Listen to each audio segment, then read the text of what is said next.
जय श्री कृष्ण साथियों। आज मथुरा भाग 2 में हम आपको बताने जा रहे हैं मथुरा की वो गलियाँ, मथुरा का 84 खंबा मंदिर, जहाँ भगवान श्री कृष्ण ने अपने जीवन के बालकाल के 11 वर्ष बिताए थे। वैसे मथुरा से जब हम वृंदावन गोकुल जाते हैं तो रास्ते में रमन गांव पड़ता है, रमन रेवती पड़ता है और फिर हम गोकुल पहुंचते हैं। गोकुल गांव के भी 2 भाग हैं। ये अब हम गोकुल के एक दूसरे भाग में आ गए। कल हमने दूसरा भाग बताया था। इसको महागांव भी कहा जाता है। ये गोकुल का ही हिस्सा, लेकिन इसको गोकुल को इस हिस्से को महागांव भी कहते हैं। जिस तरीके से किसी मोहल्ले का नाम होता है, किसी क्षेत्र का नाम होता है, वैसे गोकुल या महागांव है। और गोकुल एक साधारण अपने गांव के जैसा ही गांव है। कोई बहुत बड़ा लाव लश्कर या किसी तरह के दिखावा या किसी तरह की बहुत बड़े एम्पायर और बड़ी बिल्डिंगें, ऐसा कुछ भी नहीं है। एक गांव है ये देख रहे हैं पूतना उद्धार गृह। यहाँ पर पूतना का उद्धार इसलिए कहा जाता है कि भगवान श्री कृष्ण को मारने के लिए कंस ने जब पूतना को भेजा था तो पूतना का वध इस जगह पे हुआ था। कभी कहते हैं लोग यहाँ पे, जब हम गोकुल, वृंदावन, मथुरा आदि जब घूमे तो सभी जगह की हमने हिस्ट्री पूछी, तो ये जो अभी आप जो देख रहे हैं गोकुल का जो महागांव स्थान, तो इस स्थान पे कभी जंगल हुआ करता था, पूरा जंगल था ये। और इसके थोड़े आगे एकमात्र नंददेव जी का घर था जो 84 खंबे के रूप में उस टाइम पे एक घर उनका कहा जाता था, जिसको आज मंदिर के रूप में जाना जाता है। अभी हम जो चल रहे हैं ये गोकुल की गलियों में घूम रहे हैं हम। ये जो आपको दिख रही है जो सब गोकुल की गलियां हैं, और ये इन गलियों से गुजरते हुए हम विभिन्न प्रकार के भगवान जो कृष्ण जहाँ जहाँ घूमे खेले वो स्थान को देखते हैं, निहारते हैं। अब हम सीधे भगवान कृष्ण के उस स्थान पे पहुंच रहे हैं जिसको 84 खंबा कहा जाता है। ये कभी नंद बाबा का घर हुआ करता था। माता यशोदा और नंद बाबा यहाँ रहते थे, और इसी स्थान पे भगवान श्री कृष्ण जो है जन्म से 12 साल तक इस स्थान पे रहे थे। लोग कहते हैं कि भगवान श्री कृष्ण गोकुल में सिर्फ 11 वर्ष ही रहे थे। 12वां वर्ष लगते ही वो जो है मथुरा आदि स्थान पर चले गए। ये देख रहे हैं पंचायती मंदिर नंदगांव, ये 84 खंबा मंदिर है, बहुत बड़ा है ये कभी भगवान श्री कृष्ण का घर हुआ करता। ये देखो 84 खंबा लिखा हुआ है, आप पढ़ रहे हैं। और ये 84 खंबा एक बड़ा अजीब महल है जो आज तो भगवान श्री कृष्ण के मंदिर के रूप में इसको दिखाया जाता है।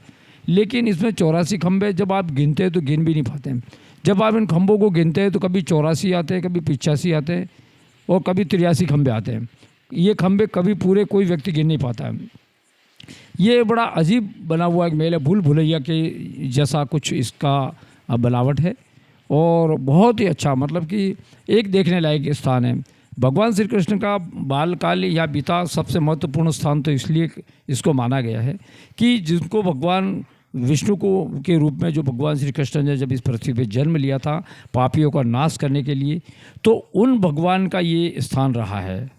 और हमारे इस भारतवर्ष में सबसे ज़्यादा मान्यता भगवान श्री कृष्ण को मिली हुई है। क्यों कि सबसे ज़्यादा लीलाएँ भी भगवान श्री कृष्ण ने की थी। ये आप देख रहे हैं 84 खंबा महल है, ये इसको आज मंदिर का रूप दिया गया है। लेकिन कभी ये नंद बाबा का घर हुआ करता था जहाँ भगवान श्री कृष्ण पढ़ के बड़े हो रहे थे। और ये 84 खंबा घर जो आप देख रहे हैं ये बहुत ही बड़ा प्रांगण है आइट साइड में, और बहुत बड़ा स्थान है ये। फिर हम घूम के उस स्थान पे वापस आ गए जहाँ से हमने प्रवेश किया था। और इसके बाद ये अभी तो हम 84 खंबा महल के अंदर ही घूम रहे हैं, और 84 खंबा महल से हम ये बाहर की ओर जाने की कोशिश करते हैं। ये देवकी भवन जो है, यशोदा भवन जिसको कहते हैं, वो दिखाया था थोड़ी झलक। ये हम एकदम बाहर ग्राउंड में आ गए। ये भगवान श्री कृष्ण कभी इस ग्राउंड में खेला करते थे। उस ज़माने में यहाँ पर एक खाली मट्टी हुआ करती थी, रकोड़ी टाइप की सब रेत हुआ करती थी। ये वो स्थान था। और बालकाल में एक 11 साल की उम्र बच्चे की होती कितनी है, बस उसी उम्र में भगवान श्री कृष्ण यहाँ खेला करते थे अपने साथियों के साथ, अन्य बच्चों के साथ, जो ग्वाले थे, जो गोपियाँ थी, उनको देखने के लिए आती थी। और वो बड़े प्यारा एक बालक था। भगवान श्री कृष्ण का वो रूप इतना मन मोह लेने वाला एक उनका जो अवतार था, उससे इतने लोग प्रभावित थे कि बहुत दूर दूर से लोग भगवान श्री कृष्ण को देखने जाया करते थे। उनकी चर्चा पूरे ब्रज में हुआ करती थी। ब्रज में 84 जो गांव है, जिसको 84 परिक्रमा भी कहा जाता है, ये वो स्थान है। और अब यहाँ की आपको क्या मैं महिमा बताऊं, लेकिन मैं आपको साथियों एक बात ज़रूर बताऊंगा कि हमने आपको गोकुल, मथुरा, वृंदावन, बरसाना, नंदगांव आदि स्थान बड़ी मेहनत करके बताए हैं। बहुत सी जगह पर, जैसे आप ये गोकुल देख रहे हैं, तो गोकुल के भी कुछ ऐसे मंदिर हैं जहाँ पर हम आपको कैमरा मंदिर में नहीं ले जा सकते, क्योंकि सुरक्षा की दृष्टि से आजकल कुछ ऐसे नियम बने हैं कि आपके कैमरे को बाहर ही रखवा लिया जाता है। बहुत से मंदिरों में तो हमने बड़ी मुश्किल से कैसे भी करके आपको दर्शन भी कराए, लेकिन कुछ स्थान तो ऐसे हैं जहाँ पर आपको हम डायरेक्ट दर्शन नहीं करा सकते। लेकिन हम उन गलियों को, उन स्थानों को, उनका विवरण जो आपको बता रहे हैं, ये बहुत ही मन को मोह लेने वाला है। ये बच्चे जो है थाली में कुछ पशु आहार बेच रहे हैं, जो आप इनसे खरीदें और इन गायों को खिलाएं। कुछ इस तरीके से यहाँ वातावरण दिख रहा है। ये सारे लोग जो हैं दूर दूर से आते हैं। ये परिक्रमावासी भी हैं इसमें। ये कुछ लोग ऐसे दिख रहे हैं जो परिक्रमा पे निकले हुए।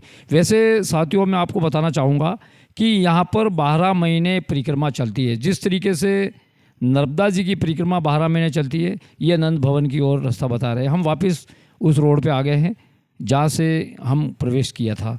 ये गोकुल की वो गलियाँ हैं, ये वो गांव हैं। ये बिल्कुल आपको ये साधारण सा गांव दिखता। गोकुल में जाने के बाद आपको कुछ नया वातावरण, जैसे वृंदावन वगैरह हमने जब देखा था, वहाँ शहरी माहौल है, लेकिन गोकुल तो बिल्कुल आज भी सीधा सादा एक गांव जैसा दिखता है।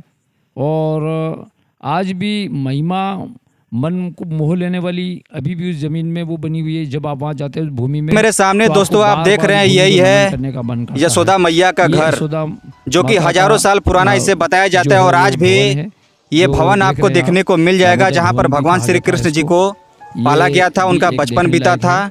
लेकिन कहते हैं कि भगवान श्री कृष्ण जी को जन्म देने वाले उनकी माता देवकी थी, लेकिन पालने वाले यशोदा मैया थी।